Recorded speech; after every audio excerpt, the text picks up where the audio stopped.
ठीक है। अच्छा जी, टॉपिक नेम हम पहले से पढ़ चुके हैं कि बैक्टीरियल सेल पढ़ना था हमने, बैक्टीरियल सेल का स्ट्रक्चर पढ़ना था। बैक्टीरियल सेल के स्ट्रक्चर में इससे पहले आपने जो पढ़ा वो कौन सा था, उसमें जो दो तरह के प्रोजेक्शंस होती हैं उनमें एक प्रोजेक्शन का नाम फ्लैजेला था और दूसरी प्रोजेक्शन का नाम जिसे हमने, अच्छा ये वाला हिस्सा बेसिकली कौन सा है, ये फ्लैजेला ये, और ये जो बाहर निकले हुए प्रोजेक्टाइल पार्ट्स हैं ये बेसिकली कौन से हैं, इनको हमने पिलई बोला था। अच्छा इन्हीं के लिए हमने सेक्स पिलई का वर्ड भी इस्तेमाल किया था क्योंकि ये सेक्सुअल रिप्रोडक्शन में पार्टिसिपेट करते हैं। अच्छा अब आप सेल इनवेलप की बात कर रहे हैं तो सेल इनवेलप में कौन कौन सी चीजें आएंगी, तो चार नाम लास्ट टाइम भी बोले थे। उनमें से सबसे पहले इसकी बाउंड्री वॉल है, बाउंड्री वॉल को सेल मेम्ब्रेन बोलते हैं। अच्छा इस बाउंड्री वॉल से पीछे चले तो फिर इसकी सेल वॉल मौजूद होगी। इस सेल वॉल से भी बाहर निकले तो इसमें पहले स्लाइम मौजूद होता है और सबसे बाहरी साइड पर देखें तो कैप्सूल मौजूद होगा। ऐसे ही है, ये सारा इसका क्या है बेसिकली सेल इनवेलप। अच्छा अब आपको यहाँ पर जो पढ़ना है ना वो इनके बारे में स्ट्रक्चर या फंक्शन क्या होगा, इसकी कंपोजिशन क्या होगी वो पढ़नी है। सबसे पहले अगर आप स्लाइम की बात करें, क्योंकि सेल वॉल अलग से लॉन्ग क्वेश्चन है वो मैं बताता हूं। अगर आप सिंपल स्लाइम की बात करें तो स्लाइम केमिकली किस चीज से मिलकर बना होता है, तो केमिकली बेसिकली ये लिपोप्रोटीन है। क्या मतलब है इस लिपोप्रोटीन का, लिपिड्स और प्रोटीन से मिलकर बना है, लेकिन ये दोनों मैक्रोमोलिक्यूल्स होंगे, बड़े बड़े मॉलिक्यूल्स होंगे जिनका मॉलिक्यूलर साइज बड़ा है। अगर प्रोटीन्स है यहाँ पर वो भी बड़ी प्रोटीन्स होंगी और लिपिड्स भी बड़े लिपिड मॉलिक्यूल्स हैं। और इसके साथ साथ यहाँ पर कार्बोहाइड्रेट्स भी मौजूद होंगे, क्योंकि मैं पॉलीसेकेराइड का वर्ड अभी इस्तेमाल कर रहा था, तो कार्बोहाइड्रेट्स भी मौजूद होते हैं। अच्छा जिन जानदारों में स्लाइम मौजूद होगा ना उसका फायदा क्या होगा, सबसे पहला फायदा होगा कि जो स्लाइम है बैक्टीरिया में इंक्रीजेस पैथोजेनिसिटी, पैथोजेनिसिटी बीमारी पैदा करने की ताकत को बोलते हैं।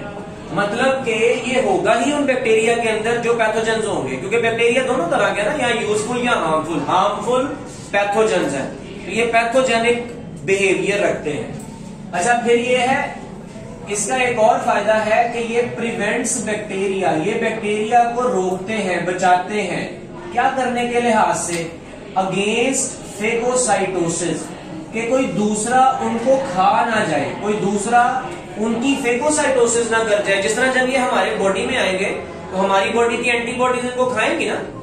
अब इन्होंने अपने आप को प्रोटेक्ट करना है कि ये फेगोसाइटोस ना हो।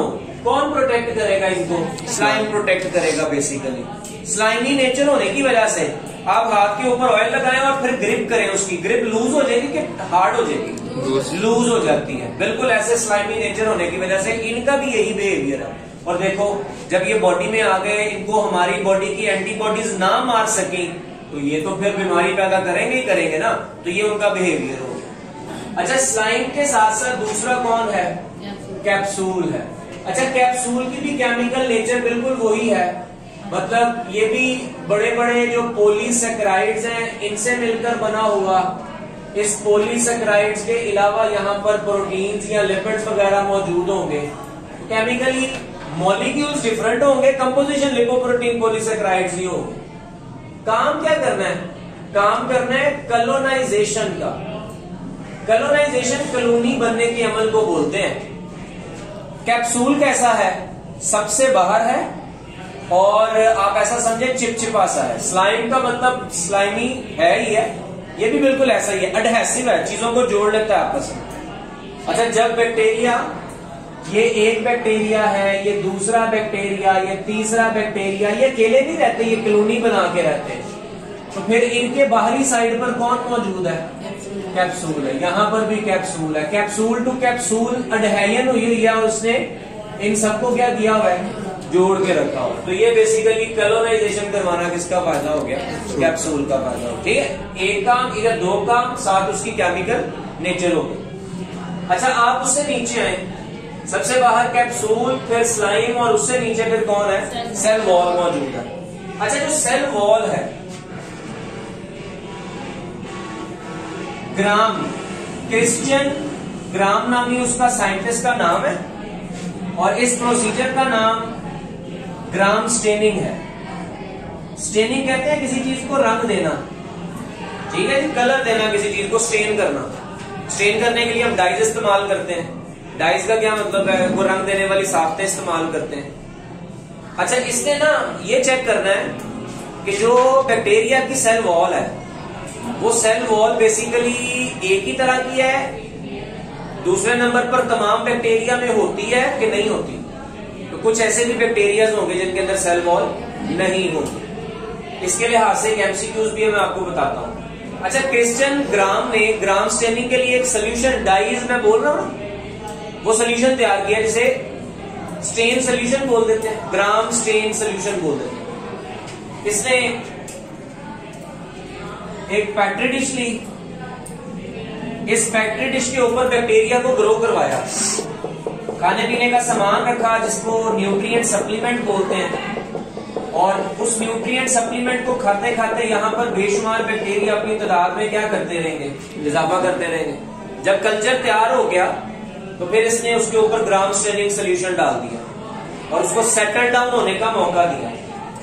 इस स्टेनिंग सोल्यूशन में जो डाइज होंगी उसको सेल वॉल की जो कंपोजिशन है वो एब्जॉर्ब कर लेती होगी और फिर वो कलर इंड्यूस करती होगी, क्योंकि डाइज का काम ही कलर देना है। लेकिन उसको एब्जॉर्ब करने के लिए बैक्टीरिया की सेल वॉल में कुछ ना कुछ होना चाहिए, और जितनी भी कंपोजिशन है वो किसके लिए बनाई हुई है, बेसिकली सिर्फ सेल वॉल के लिए बनाई है, सेल मेम्ब्रेन के लिए नहीं बनाई हुई। तो रंग जो आएगा वो सेल वॉल का आएगा, सेल मेम्ब्रेन का रंग नहीं आएगा। ओके हो गया। अच्छा, अब इसमें देखिए जरा, स्टेनिंग के बाद ना दो तरह की ग्रुपिंग हो गई। एक वो वाले हैं जिनका कलर पर्पल शो हो जाता है, ठीक है जी, कलर कैसा शो हो जाता है, पर्पल। अच्छा, कुछ ऐसे भी होंगे जो कि कलर के लिहाज से पिंक कलर शो करवा देते हैं। जब उनकी स्टेनिंग हो जाती है, यहाँ पर्पल हो गए, यहाँ पर वो कैसे हो गए, पिंक हो गए।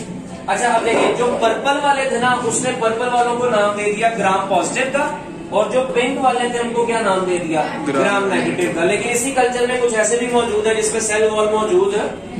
आपने ऑब्जेक्टिव के लिए याद रखना है, माइकोप्लाज्मास बैक्टीरियाज का ग्रुप है। माइकोप्लाज्मास के अंदर किसी किस्म की सेल वॉल मौजूद नहीं होती, ठीक है जी। माइकोप्लाज्मा सबसे छोटे बैक्टीरिया भी हैं, स्मॉलेस्ट नॉन बैक्टीरियाज भी हैं, टीबी की बीमारी कॉज करने वाले हैं, ट्यूबरक्लोसिस की। और इसमें कौन मौजूद नहीं होता, सेल वॉल मौजूद नहीं होती। ठीक हो गया। बाकियों में